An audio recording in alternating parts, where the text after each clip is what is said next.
If you're a leader or an aspiring leader in the business of lifelong learning, you're in the right place. I'm Celisa Steele. And I'm Jeff Cobb, and this is the Leading Learning Podcast.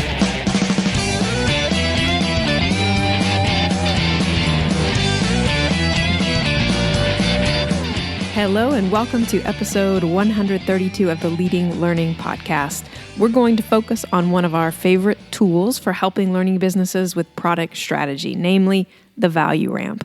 And specifically, we're going to discuss 8 ways you can optimize your value ramp so that you get as much mileage as possible out of it.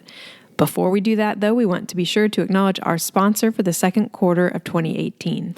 And our sponsor this quarter is Review My LMS, a collaboration between our company, Tagoras, and 100 Reviews, the company that's behind the very successful Review My AMS site. As the name suggests, Review My LMS is a site where users can share and access reviews of learning management systems. But in this case, the focus is specifically on systems that are a good fit for learning businesses, meaning organizations that market and sell lifelong learning. Contribute a review and you will get access to all existing and future reviews, and there are already more than 100 reviews on the site. And if you don't have a review to contribute, there's also a subscription option. Just go to reviewmylms.com to get all the details. For our resource for this episode, we're going to point you to a page on the Tagoras site where we discuss the value ramp concept in detail, both in text and video, and where we provide a couple of visuals of the ramp that may be useful as you're diving into using this tool. We're going to briefly describe here how the value ramp works before we then turn to discussing ways to optimize it, but the additional information on the Tagoras site is a good point of reference to have handy as you make use of the value ramp. And you can get the link to that simply by visiting the show notes for this episode, which are available at leadinglearning.com/episode 132. Now, Jeff, this would probably be a good time to provide that brief description of the value ramp that I just said we would provide. Indeed, and this will be somewhat challenging territory because we're going to ask listeners to visualize something while we're obviously in an audio format right now. But the idea is that you have a vertical axis and a horizontal axis. You've probably seen that before. And then the additional idea is that there is a correspondence between price, which is our vertical axis, and value, which is our horizontal axis. And the value ramp basically represents that correspondence. So as value rises, price should rise, and the value ramp basically plots that out. And then the further idea is that for your learning portfolio, for what you're offering to your learning customers, you should basically follow that progression in the ways that you're engaging with your audience. So you should offer some things that are very low to no price, up to things that are very high to very high value, very high price, and that you should build out your portfolio along that sort of ramp. And then we also have the idea that in this day and age, you need to have some things in your portfolio that are offering value basically at no price, so for free. And then at the point that you start charging price, you've already proven your value to a certain extent. And then as the value increases from there, you start to charge a higher and higher price. So the value ramp is basically just that value story across your portfolio from where you start to engage with your learning customers and demonstrate some initial value up to where you're providing really the ultimate value that they are seeking as learners. Very, very high value. And that's where you're able to charge your highest prices. And that's kind of the value ramp in a nutshell. And so I know, Jeff, that as simple as it sounds, and actually as simple as it is, that if you hold a meeting or two around it, those can be really eye-opening discussions that an organization can have. And in fact, we've seen that at different organizations that we've worked with. So what we want to talk about here are some tips, but to help ground those tips, we want to talk about first sort of 2 typical problems that often become clear when organizations start looking at their own value ramp. And the first is that there are either few or no items at the low end or the high ends of that curve that Jeff was just describing. So the impact of that first case, if you have very few or no items at the low end, is that you aren't able to build momentum. And then the impact of the other end is if you have few or no items at the high end, that higher price, higher value, is that sort of things come to a screeching halt just as you really have prospective learners all ready to actually pull out their wallet and pay for that highest price, highest value area of engagement with you. Now, the second problem is that there are often significant gaps along the curve. And this is just like potholes on a highway. And so these gaps, these potholes are going to slow down your educational engagement with your learners and maybe even lose them entirely to you. So it's these two main problems that we had in mind as we came up with 8 tips for making sure that you do fill out your value ramp completely and that you really manage effectively the value that you're offering all along the contour of that ramp. And so we're going to talk about 8 of these tips, as you said, Celisa. And the first of them really is to involve multiple people across your organization and examining, discussing, and plotting out your value ramp. And, it is amazing. It's a very simple tool. As we said, there's just a vertical axis, a horizontal axis, and then you're drawing that curve that shows the arc from the lower left to the upper right in terms of that correlation between price and value. But once you put it up there, once that visual is there for people to talk about, it becomes a really, really powerful point of reference for people to have a discussion around. And, it can be helpful to have an outside party facilitate that discussion. This is, obviously something we've done many times, but we've heard from plenty of organizations that have used the tool effectively on their own. You don't have to have a consultant or some sort of outside party there to facilitate it. The main thing is to have that conversation around it. So you just get the right people in the room. Really, an hour is usually enough. You can do this maybe over lunch to have that, at least that initial conversation around the value ramp, having it drawn up on a whiteboard. You can go grab the visual from the site that we linked to and project that up on a screen if you want to, but having it visually there and starting to discuss your own portfolio. And I guarantee you're going to be surprised by what an eye-opening experience that can be. So that's the first tip, which is to make it this conversation, to get the right people involved and start discussing what your value ramp looks like. The second tip is to set them free, and them being the lower value items. And so thinking about things like white papers or video clips or e-newsletters. And if you have those currently behind a login area, behind a member's wall of your website or other places that require logging in, you don't want to do that because you want those resources to help attract prospective learners, prospective members, prospective customers, and you want those items to be able to demonstrate the value that you can offer. And as part of all that, you also want search engines to be able to find them and index them. So don't charge for them and don't put them behind a login wall.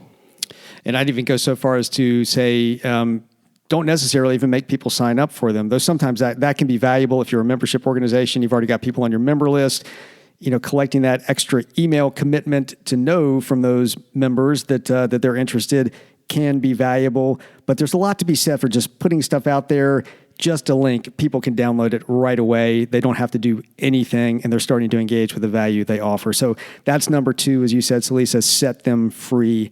Number 3 is social plus learning equals value.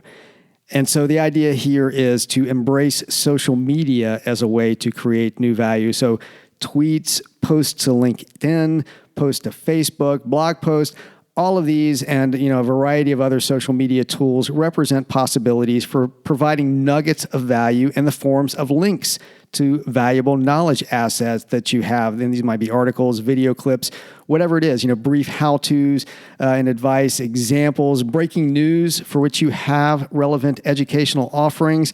Basically, take advantage of social to make sure you're pointing people to your value ramp. And I'll say as a side note here, that you don't have to, and really you shouldn't, use all of the major social media channels. Just find the 1 or 2 where you can really provide some value and focus on those. So maybe that's Twitter, maybe that's LinkedIn, wherever your customers or members seem to respond to what you post. But put social links out there that are going to point people to the type of value that you're offering along your value ramp, particularly in that lower part of the ramp where you've got those free and low-cost offerings, and drive people to that through social. So our fourth tip is reuse it, don't lose it. So use versioning and repurposing to help smooth out those potholes along the curve of your value ramp. So think about things like if you have large online courses, those can be broken down into smaller chunks. Or if you have a podcast or a webinar, those types of assets can be transcribed and then converted into articles or an attractive ebook or blog posts. Similarly, if you're capturing video at a conference, you can take that video and package it up with a workbook and an assessment.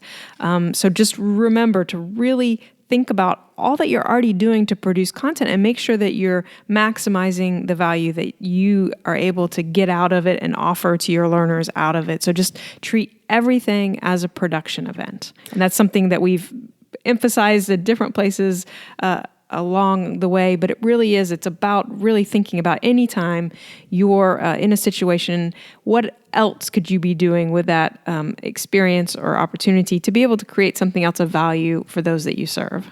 And we'll be sure to link to, we have a post called Everything is a Production Event, which focuses mainly on events and making sure that when you've got people together in an event, you're using that as a production event. But as you're saying, Celisa, anything that you create, webinar, podcast, blog post, that can be leveraged in so many ways. So think of it as a production event. So that's number 4, the reuse it, don't lose it.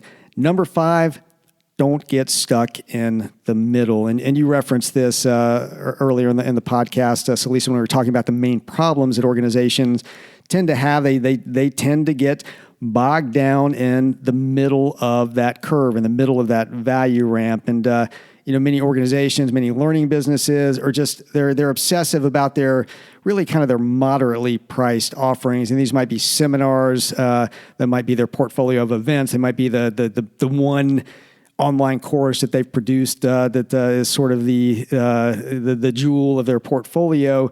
And often these are areas where the competition is the highest, where it's the hardest to differentiate, where they've already maxed out their conversion rate. So they're just not going to convert a whole lot more people there, at least until they work to build more momentum. So, really the mental power that gets used up in that sort of middle area of the curve to try to tweak a little bit, to try to just drive a few more registrations, that mental power could very often be better applied to figure out compelling offerings at either the upper right end of the curve to drive people higher, or at that lower end of the curve to drive people into the middle in the first place, where you may not be even getting them there without building some additional momentum.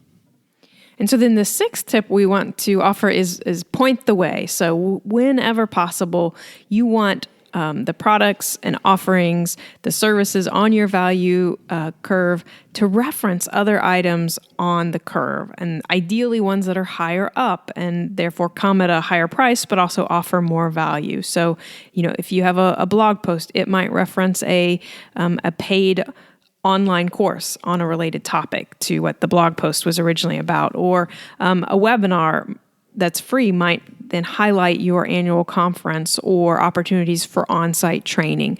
So you really want to think about how do your different products and services and offerings interrelate, and make sure that you're referencing the subsequent higher up items with each lower down item. And this kind of cross-referencing, yes, it can require a bit of coordination, but the effort is so well worth it, because often you're well aware of the other offerings that you have, but really your learners, your customers aren't aware of it, and you've got them in that moment when they're reading that blog post about topic X.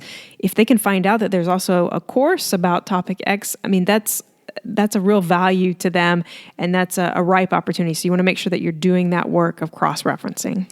And we see this all the time, with our own offerings, and we see it all the time with clients where, you sort of think by this point, people have to be aware of this stuff. I mean, we think people have to be aware of the value ramp by this point. We've been talking about it for years now, but I'm sure that probably, half of the audience that's hearing this podcast right now, if not more, have never heard of the value ramp before. And so we're talking about this concept that we've talked about many times before, and it just bears talking about again and pointing to in different ways. And the same is true of anything that's in your portfolio.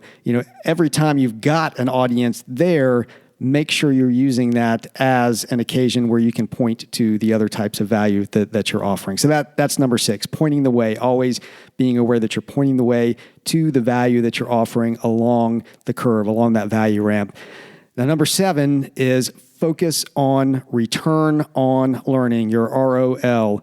So, in the upper right of your curve, your value ramp, you're going to be focused intensely on impact. And impact is one of our big things here. How are you actually going to move the dial? So what extra value can you provide in that upper part of the curve that's going to transform an educational experience into enduring returns for your learners and their organizations? So really, really thinking about that. And that might include, for example, a pre or a post-education audits, assessments, benchmarking. It might include consultative services or facilitated learning experiences within the learner's organization or company. It may involve access to roundtables, peer learning, or other types of sort of membership within your overall membership if you happen to be a membership organization. So there are many ways to really think about how do we promise and actually deliver a higher return on learning as we get into that upper end of the curve in particular. And, again, having multiple people in your organization involved in the conversation is going to really help ensure that you generate a range of ideas for those really high value offerings, because people are going to have different experiences with your customers, with your members. They're going to have different perspectives on how that high value can actually be created, how you're going to get that high return on learning. So make sure you're tapping into that as part of this process of really looking at the value ramp. And then our 8th and final tip that we're going to offer today is mind your P's. And so the difference in price for products at the bottom left of the value ramp and the top right is usually dramatic. That is, if you have a healthy value ramp, a healthy value curve, the lowest price you're charging is going to be way lower than the highest price that you're charging. And you're going to also have a dramatic difference in value. And so you have to be careful how to manage these differences. You have to make sure that you're shaping the perception of your buyers. And this typically means some level of differentiation, not only in price, which, that's kind of the basis of the value ramp, but also in the other marketing P's, so positioning, placement, and promotion. So, in other words, those classic 4 P's of marketing should not be applied in the same way to your free white papers as they are to your consultative on-site training services. So you want to make sure that prospects and customers fully appreciate the difference, not just, in price, which is going to be pretty apparent to them, but also that difference in value in terms of what you're offering. And so, those are the 8 tips. Those are ways to take this very simple concept of the value ramp, this idea that there should be a correlation between price and value. As value rises, price should rise, and vice versa. That's the simple idea. But, as we noted at the beginning of the episode, just a discussion of this initially, of the value ramp, putting it up there, whether you're just drawing it, you really don't need anything more than a whiteboard or a flip chart to draw it, or you can grab the visual that we provided the show notes. But either way, put it up there and discussing it. Again, that's often one of the most eye-opening things that an organization, a learning business, has done in years, and maybe the most eye-opening thing you do if you're just an individual entrepreneur or director of a learning business, maybe the most eye-opening thing that you've done in years. And I mean, it is true because you just don't step back to consider really thoughtfully the relationship between the different products that you offer. So, how is that relationship between value and price changing across your portfolio? You need to look at that. You need to be conscious of it. But then the key is, having done that once, you don't want to let years pass before you do it again. Chances are you've never done this. Don't let years pass. In fact, I'd say don't let more than 6 months pass. Set aside a time at least once a year and even more if you're in a really dynamic or competitive market, for re-examining and adjusting your value ramp. And it's a very, very simple model, but it's very powerful. And if you'll embrace it and make it a regular part of your routine within your learning business, you're going to reap big rewards. So those are the 8 tips on optimizing your value ramp. And now we put it to you to put those tips to use to put the value ramp to work for you. So to get show notes, go to leadinglearning.com/episode 132. At the show notes, you're going to see the link to the value ramp overview that we mentioned as the resource for this episode. And while you're there, as usual, at those show notes, you'll see the various options for subscribing to the Leading Learning Podcast. And if you're getting value out of what you hear here, we'd really be grateful if you would subscribe if you have not already. It's very easy to do through iTunes, through Stitcher, through basically anywhere that you get podcasts. You can subscribe very easily. We'd also be grateful if you would take just a minute to give us a rating and a brief review on iTunes. You can do that by going to leadinglearning.com/iTunes. We really appreciate the ratings and reviews, and we really continue to ask because those reviews and ratings help others find the podcast. It feeds into the algorithm that iTunes and other similar searches use when they're coming up with which podcast to suggest to would-be listeners. And we'd be grateful if you'd take a minute to visit our sponsor for this quarter, Review My LMS in this case. Celisa and I, we put a lot of work into producing and delivering the Leading Learning Podcast, and we love doing it, but one of the key reasons that we're able to do it is because we're able to generate revenue through other sources. And one of those other sources is Review My LMS. And the fact is, if you can contribute a review there, you're going to get access to reviews for free. If you don't have a review to contribute, there's a subscription option. That's a paid option.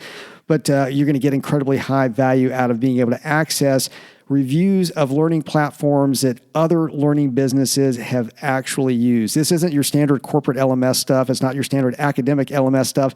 These are businesses that are using platforms to market and sell education and support their learners. So please visit reviewmylms.com. And if you can, contribute a review to help others find the right platform for their needs or subscribe to the service. And lastly, please tell others about the podcast. You can send out a tweet by going to leadinglearning.com/share. Or if tweeting isn't your thing, you can pick your preferred social network and spread the good word that way.